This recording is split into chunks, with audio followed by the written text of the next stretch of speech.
When we want to work, say for instance, this only really works on a straight shot, for instance, all right? But however, the straight shot's possibly one of the better shots you've got, all right? There you go again. Now here's the thing. People might think, yeah, it's boring. I don't care what I like. It's like I want to know what works the best, what's the simplest, what does the most, what gives me the most bang for the buck.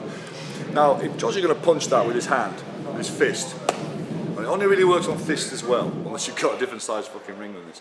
All right, what we're looking at, just put your fist on there again, Josh, is we want to make good, solid contact. And a lot of people don't have a very good, in my opinion, quality control department. They'll accept hitting like that, they'll accept hitting like that, they'll accept hitting like this, all right? And it's all about where their hand hits to them, but in reality, the elbow is more important than the hand, and then the rest of the body is more important than the elbow, and it's all about what the body's doing, etc. But for placement on target, and for teaching about angles and approaches and stuff, right? What I used to get is guys would hit, and on the recovery, for instance, it would scoop down, doggy paddling, all right? They'd hit like that. So what I first used to start doing was putting my hand in the way, so he couldn't do that. He'd have to punch over the hand, because you've got to be precise with them shots. Don't forget, because they're going through my guard. So if you've got an elbow sticking out that clips my hand on the way in, it's going to compromise your shot, isn't it? It's going over my hand there, for instance. If his elbow's down and it clips my arm on the way in, yeah, as he throws a punch at my jaw, people do this. So you've got to feed it over the guy's shoulder, etc. You've got to be precise about how it's going. You've got to be surgical with that stuff, all right?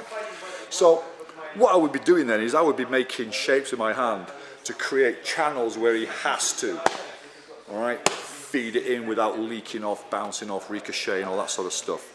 And then I started using a foam ring that I found in a gym that was designed to stop one of those big fitness ball things from rolling around the gym, the big foam ring on the floor. So I started using that and placing it to a point where he has to go through surgically into the target. And I could change the angle a little bit. So he's got to get on that line earlier, okay? I can change it, make him have to shift around. All right, and it makes him very conscious now of his approach to the target. Foam ring. Then I found this thing in like a hardware store or something, and I think originally it's designed to, I don't know, tie around hose pipes in your garage or something like that. And then I used it, initially I bought it because I wanted something I could demonstrate an angle through the air for a hook or something like that. And then I started using this as that ring, because it folds up, it goes in my bag, easy, all right? And again, good training tool, because it makes people precise. But it's limited. You can't throw combinations on it, you can't do a lot of transition. I can't suddenly take it off and change hands. So it's quite limited, but again, it's a component enhancer. Yeah, it fixes a particular component, it fixes a particular issue of, is he getting on this line? He should be seeing in his mind a laser beam coming out of there. That's the line he wants to get on. He doesn't want to fly down to it and then at the last minute just go up it. He wants to be on it from a way away. Damn. Find the line. I call that the attack line. Yeah. Imagine there's a laser coming out of it and your job is to get your hand on that as early as possible, like a smart bomb. So he's getting that good acceleration all the way in, so he wants to hit it as fast as he can. So that's what this tool is for. Is there something to the distance between the pad and the ring? Yeah. So I've seen a few people have the idea, after they see it, they give it a shot, and you think, yeah, you could have maybe asked me a few things. Just put your fist on the target through there. When you start holding the ring too far away, then you start getting the biceps, start hitting it on the way in, so that's wrong. I've seen guys hold it there. What's the fucking point? You can hit it at any angle you want, doesn't affect it. It wants to be about mid-forearm, okay? Now here's a thing as well, which shouldn't need saying, but it does, because you do see people kind of doing this.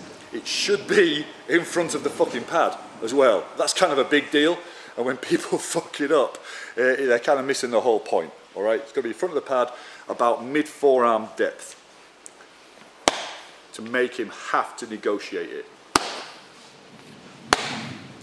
Okay. Good. How about a bit of that? Think, you've got to move, haven't you? Yeah. You've got to earn the shot. Yeah. Okay. You can also use this if a guy was holding a body pad, you know, in front of that, because guys tend to hit body pads. We don't have one here. I tell you, I can use this for now. Store that on your chest. Yeah. Guys tend to hit body pads, and when they hit them as well, they don't dig in. They still tend to scoop down. So by putting that there, you'll see the look on the guy's face holding the pad changes, because all of a sudden now there's no power getting leaked out. I'm focusing it where it should be. All right, so that's quite telling, but it's usually for the hand pad. All right, and it's nice just to get that one component nailed down for that one shot. Change hands, do the shot. Can't throw combos on it, doesn't matter. It's for fixing a component. Is there somewhere, someone you got that idea from? Yep. Very handsome man from Yorkshire, who I know very well. Me. I've not seen that before. Well, so. I haven't. Maybe somebody else is doing it in another alternate reality. Is that the same as me? But I'm the first guy I saw doing this. Okay. Right, and you've shared it with your guys. I think I've seen guys put arms in the way and things like I was doing, channeling shots. Guys start dropping the hand on the way back. You put your arm there so he can't. Okay. Guys throwing a punch with his elbow down. You put your arm there so he can't. Guys throwing a shot and clipping that way afterwards. You put your arm there so he can't. He has to come straight back. I've seen guys do that, but that's just taking it to another level a little bit. And you're okay with sharing this with the world? It's out now, isn't it? You've done it, haven't you? All right, just make sure to credit Mick for the idea. Yeah, send cash. Don't credit me. Just send cash. Thanks for sharing that, Mick. I appreciate it. $1 million.